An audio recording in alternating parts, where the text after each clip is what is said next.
Well, good Monday morning inspiration for today, family. Thank you for tuning in. And boy, do we have a treat for you this week. We really do. I love this week. What are we going to do? Something we've not done for quite a while.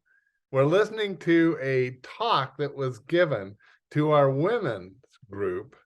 And even if you saw it, I know those people you will want to see it again. The speaker at our May 31st Women's Luncheon was Bridgette Cameron Ridenour.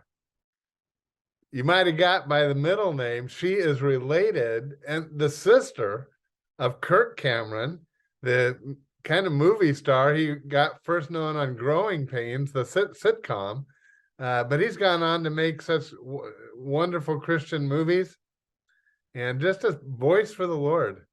And of course, Candace Cameron, Bure, you might know her in the Hallmark movies.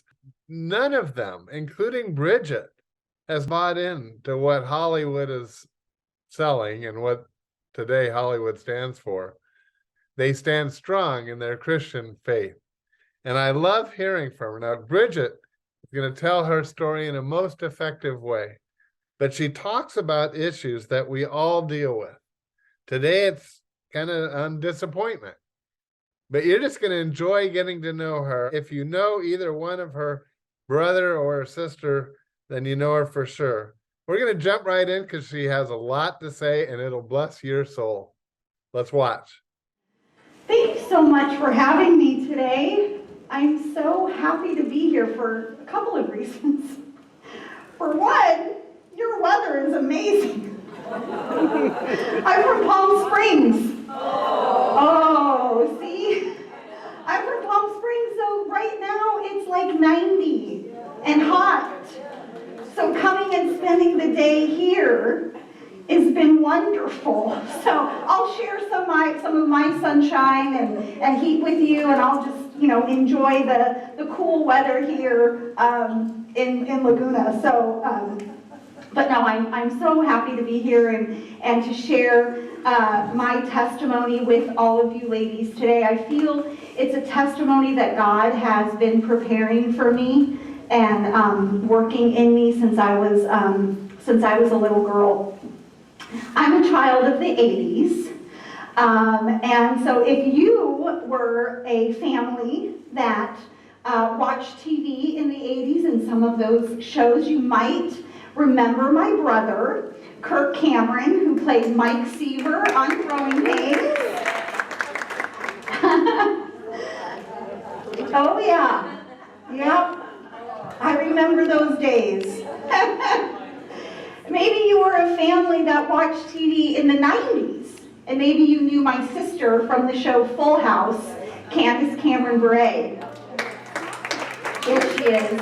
And maybe some of you ladies have no idea who I'm talking about. You're like, I don't know who they are. But maybe you'll remember my brother from the movie Fireproof. Maybe you'll recognize him from his American Campfire revivals that he's doing, or even now some of his book tours that he's doing. And now, I know there's some ladies here who are fans of the Hallmark Christmas Channel movies. And maybe you know my sister Candace from there, or some of the Aurora Tea Garden mysteries. So, yeah. So I am one of 4 siblings of the Cameron clan. There we are. My brother and Candace, and then in the middle there, that's our sister Melissa. And then me. I'm the oldest daughter of the Cameron clan. Kirk is the oldest. So I'm the oldest daughter. And when I go and speak and I meet lots of ladies, they always ask, one of the most common questions that I get asked is, Bridgette, how come you never got into the business? Was it just something like that you didn't want to do? And I giggle and I laugh because actually I'm the reason why my mom finally agreed to take us to Hollywood. I was the little performer in the family. I was in all the school plays. I was in all the recitals and things like that. I was the performer. And when my brother and I were growing up, when my siblings and I were growing up, we actually lived in the same apartment complex with another young boy who was a child actor. His name is Adam Rich, and he played Nicholas on Eight is Enough. And Adam and Kirk and I, we kind of grew up together. And Adam was working, and he was in commercials and doing things. And Adam's mom, Fran, said, Barbara, my mom, why don't you get your kids into the business? You know, Kirk and Adam are almost the same age, and they look so much alike. Like, he would do great, your kids would do great. And my mom said, no way. I am not going to get my kids in the business. Absolutely not. And she said, Barbara, come on. She's like, let me just take a picture of the kids into the agent and just see what she says. So my mom thought about it, and she was like, well, if I was going to get any of the kids into the business, it would be Bridgette. Bridgette's our little performer. And she has always been, you know, the little performer of our family. So, you know, if I were going to say yes, I would do it for Bridgette. So Fran took a picture of us 4 kids to Adam's agent, and a couple weeks later, we got the call. My mom got the call that the agent wanted to see all 4 of us kids. And so we were super excited, and we went down to Hollywood, and we went to this huge building, and we walked into the Iris Burton agency. Now, Iris Burton, she represented every child star in the business. Ricky Schroeder, Corey Feldman, Corey Haim, Alyssa Milano. If they were a child star, Iris represented them. So my siblings and I, we got to go into her office, and my sisters and I stood in front of her, and we got to give our best McDonald's audition. And we stood in front of her, and we were like, hey, Mom, let's go to McDonald's. And we got to say, Mom, isn't Barbie pretty? So that was our stuff. And then Kirk got to stand in front of Iris, and he got to say, He-Man, the most powerful man in the universe. And he got to do a couple other things. And when it was all over, Iris said, here's what I'd like to do. I'd like to take Kirk right away. He has a look that I like. And I'd like to try him out. I'd like to also try out Melissa. I'd like to start her in some commercials. She said, Candace is too young. She's only 4.